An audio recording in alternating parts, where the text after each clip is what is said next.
Hello అండి, నమస్తే. Welcome to Bapatla రుచులు.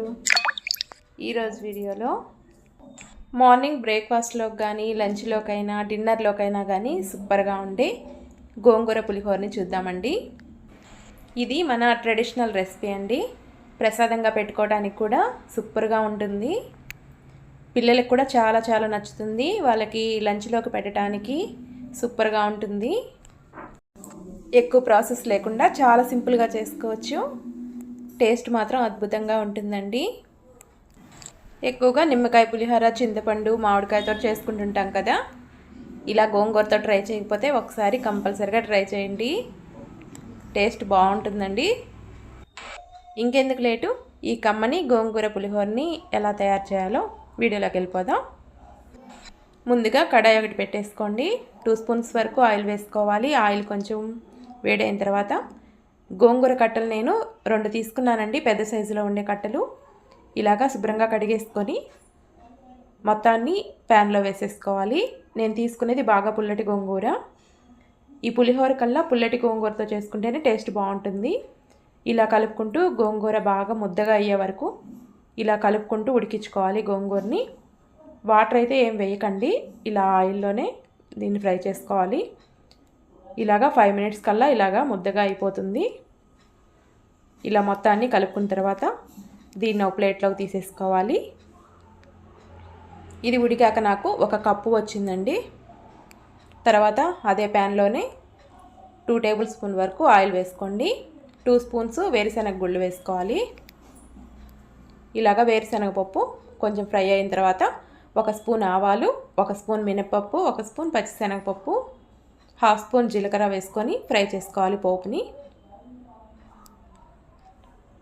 పోపుని బాగా ఫ్రై అవ్వాలి. దీనిలో ఒక 5-6 చీల్చుకున్న పచ్చిమిర్చిని కూడా వేసుకోవాలి. 1/2 స్పూన్ వరకు పసుపు, టేస్ట్కి తగ్గట్టు ఉప్పు వేసుకోండి. నేను 1 స్పూన్ వేసాను. తర్వాత 2 ఎండుమిరపకాయలను కూడా చుంచుకొని వేసుకోండి. తర్వాత కొంచెం కరివేపాకు కూడా వేసుకొని ఫ్రై చేసుకోవాలి వీటిల్ని. ఇవి మొత్తం ఫ్రై అయిన తర్వాత ఉడకబెట్టుకున్న గోంగూరను కూడా వేసుకోవాలి. గోంగూర అంతా పోపులో కలిసేలాగా ఇలా కలుపుకుంటూ ఫ్రై చేసుకోవాలి. గోంగూర ఆల్రెడీ ఉడికిందే కాబట్టి త్వరగానే వేగిపోతుంది. ఇలాగా 1 లేదా 2 నిమిషాల పాటు కలుపుకుంటే సరిపోతుంది. ఈ పులిహోర కల్లా కొంచెం ఆయిల్ ఎక్కువే పట్టుద్దండి.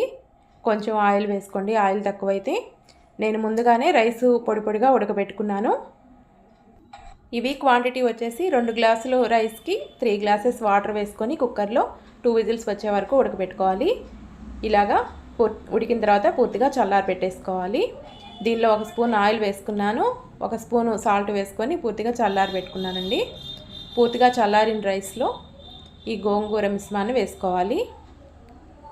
ఇలా మొత్తాన్ని గోంగూరని చూసుకుంటూ వేసుకోవాలి. నేను తీసుకున్న రైస్కి గోంగూర 2 కట్టలు బాగా సరిపోయింది పులుపు.